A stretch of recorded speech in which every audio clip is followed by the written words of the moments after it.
Après avoir réalisé notre menu uniquement avec du texte, nous allons réaliser un menu comportant un rollover avec une image. Le rollover avec une image, lorsque le pointeur de la souris passera au-dessus du texte, au-dessus de notre menu, l'arrière-plan changera d'aspect.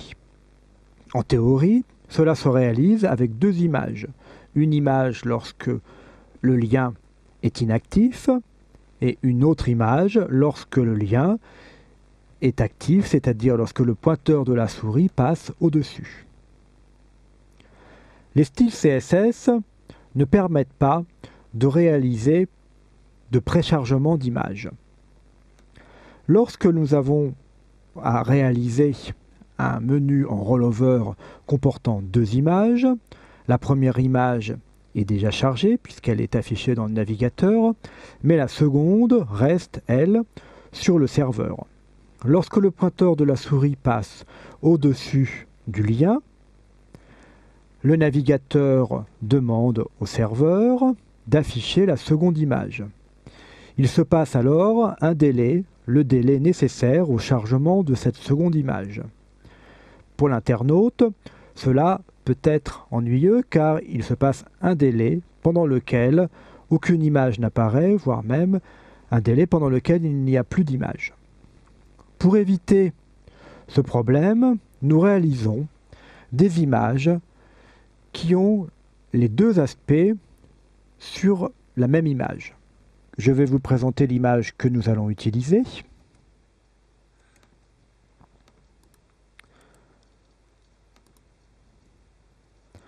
Nous avons en aperçu cette image qui présente les deux aspects, l'image donc grise située en haut, qui s'affichera lorsque le pointeur de la souris n'est pas au-dessus de notre lien, et l'image située en bas, donc violette, qui s'affichera lors du rollover.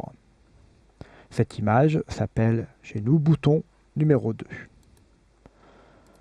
De retour dans Dreamweaver, nous allons donc modifier notre menu pour le réaliser en tant que menu horizontal. Ce menu a déjà été réalisé précédemment. Il s'appelle menu H.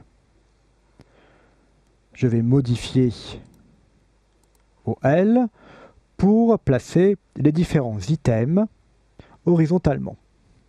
Dans la leçon précédente, nous avons simplement attribué aux éléments LI une propriété Display Inline. Dans le cas présent, nous allons utiliser une méthode différente qui consistera à attribuer aux éléments inline une valeur de flottant à gauche. LI, nouvelle propriété, donc menu LI, OK. Nous allons lui attribuer dans la boîte float left. Appliquer. Le résultat est sensiblement identique à celui que nous avions obtenu précédemment. Mais pour obtenir un effet de rollover avec image, il est nécessaire d'utiliser cette technique. OK. Nous allons à présent travailler sur les balises A afin de placer en arrière-plan de A notre fameuse image. Je clique sur une nouvelle règle et je choisis ce que Dreamweaver me propose, dièse menu H LIA avec deux petits points link. OK. Nous choisissons en arrière-plan d'afficher la fameuse image qui s'appelle bouton 2. OK. Sans répétition.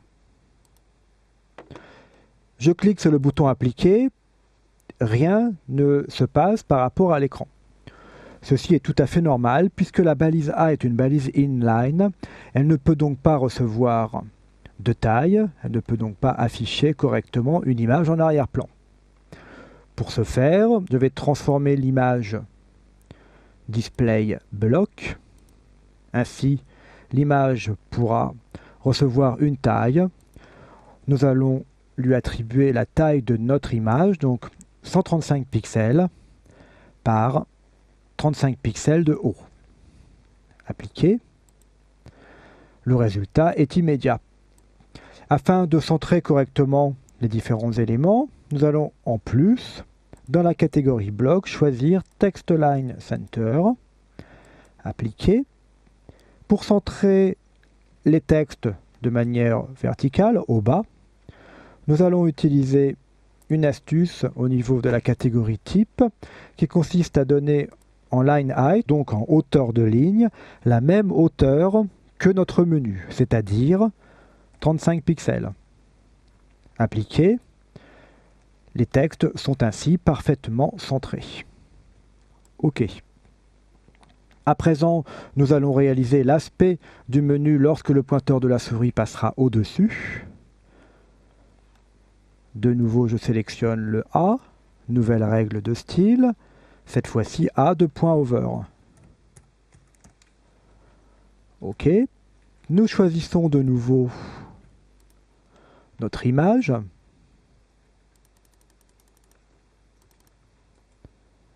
Toujours sans répétition. Et cette fois, nous n'avons pas besoin de repréciser que la balise A est une balise de type bloc, car c'est une propriété qui a été héritée de la précédente règle.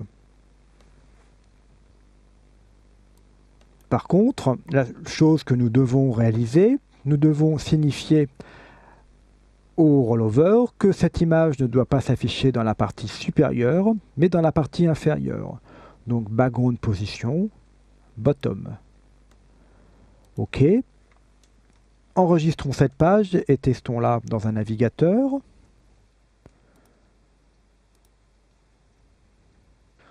Le rollover fonctionne parfaitement. Nous avons donc, lors du passage de la souris au-dessus du lien, un décalage de l'image vers le bas, donc qui permet d'afficher uniquement la partie basse de l'image. Comme cette image a été composée de taille identique, donc 2 fois 35 pixels, nous affichons uniquement la partie inférieure.